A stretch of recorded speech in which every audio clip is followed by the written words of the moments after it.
Sometimes when you take a step forward, you don't feel the sand shifting beneath your boot.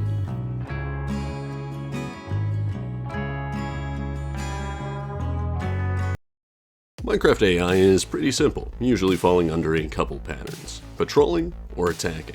But when we're making an RPG full of custom mechanics like stealth, we need a way to curate encounters and enhance complexity beyond what vanilla Minecraft can offer. So we already know about our stealth system. Players can hide in tall grass, gradually becoming more hidden.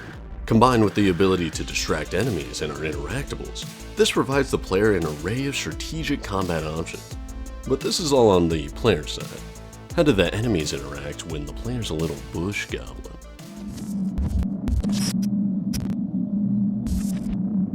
Well, we've done this through two main things: an aggression state machine and distinct enemy patrol types.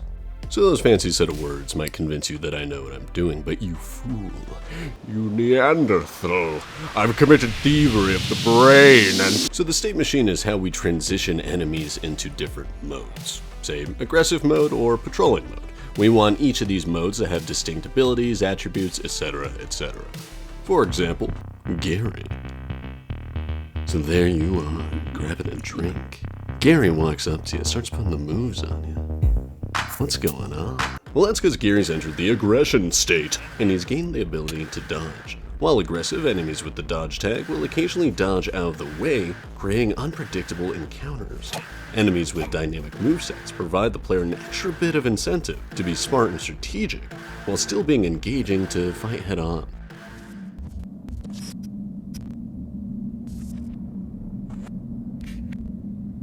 Which brings us to distinct enemy patrol types. We know how aggression works, but how can we employ it in a precise way with our level design? Well, we're going to have three kinds: freed, zoned, and stilled. Stilled enemies stay in one spot until they aggro onto a player. This is done simply by setting their movement attribute to 0. Using the state machine, we just revert the movement stat once they spot a player. Zoned enemies stay in one section defined by block elevation. Similarly, this is achieved by setting their jump strength to 0, then reverting once they enter the aggressive state. And freed enemies are pretty self-explanatory, using unrestricted patrolling movement. Things were going well. Too well! So turns out there's this vanilla Minecraft mechanic that I had no idea about that affects the entire foundation of our game that we've been making. Mobs will transfer aggression through walls. So if I'm in room A and another mob is in room B and I kill a mob in room A, mob B will run in and say, "Hi, I'm Gary," and proceed to stab me. Uh-oh. Was it a bug in my code? No, unfortunately not. How many things would I have to recode, redesign? Was the game I wanted to make even possible with my current set of skills? I was going to have to resort to my secret move.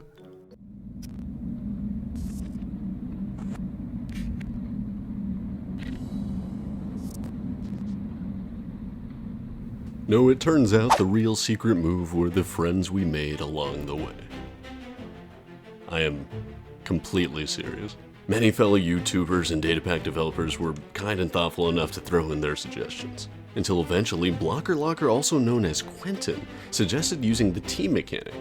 Now, I hadn't thought of using this because I was already using the team mechanic. Enemies were on the stealth team and the player, when hidden, would join the stealth team, but Quentin suggested inverting this. If the enemies were the ones individually leaving and joining the team, I could more granularly control which enemies were involved in which encounter. The only problem was, if the enemy wasn't on the player's team by default, we couldn't make use of vanilla aggro mechanics in order to sick them on the player. So what that means is we would have to code enemy detection AI by hand.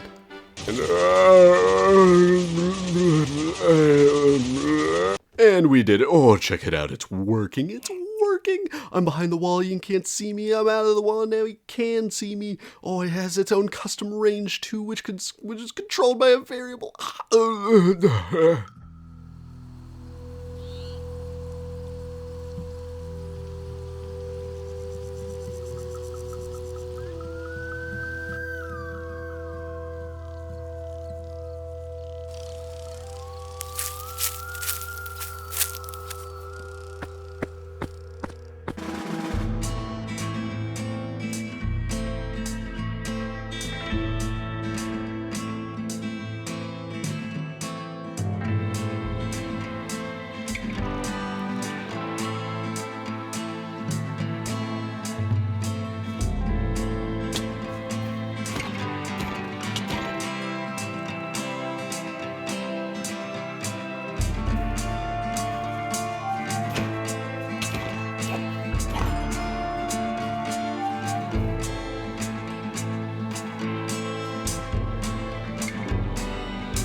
But yeah, that was a little preview.